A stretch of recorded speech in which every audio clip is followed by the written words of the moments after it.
네, 정부가 오후에 구체적인 부동산 시장 안정화 대책을 발표할 예정인데요.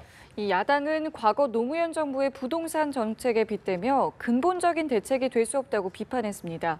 국회 취재기자 연결해 보겠습니다. 나재헌 기자.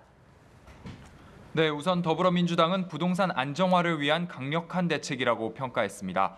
강훈식 원내대변인은 구두 논평을 통해 문재인 정부와 민주당은 부동산 투기 과열, 주택시장 과열 징후는 끝까지 잡을 것이라며 오늘 대책은 그 의지를 보여준 것이라고 강조했습니다.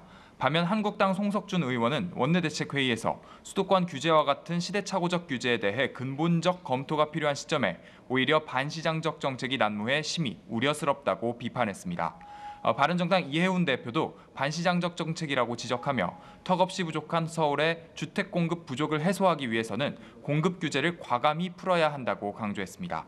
국민의당 김동철 원내대표는 총체적이고 시스템 차원의 접근을 하지 못하면 제2의 노무현 정부 정책 실패를 반복할 뿐이라며 과거를 반면교사 삼아 철저한 대책을 수립하라고 촉구했습니다. 네, 국민의당의 당권 경쟁이 본격화된 모습인데 안철수 전 대표의 등판 가능성에 관심이 쏠리고 있다고 하죠. 네. 천정배 전 대표가 어제 전당대회 공식 출마 선언을 한 가운데 안철수 전 대표도 출마 여부를 고민하고 있는 것으로 알려졌습니다. 안 전 대표는 박주선 비상대책위원장, 김동철 원내대표를 각각 만나 당대표 출마 여부 등에 대한 조언을 구한 것으로 알려졌는데요. 특히 어제 김 원내대표를 만난 자리에서 아직 결심을 못했다며 이런저런 고민을 토로한 것으로 알려졌습니다.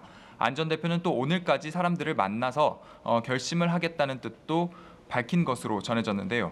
우선 오늘 중 박지원 전 대표와 회동하기로 한 것으로 알려진 가운데 저녁에는 국민의당 초선 의원들과도 만나 출마 여부에 대해 논의할 것으로 전해졌습니다. 지금까지 국회에서 전해드렸습니다.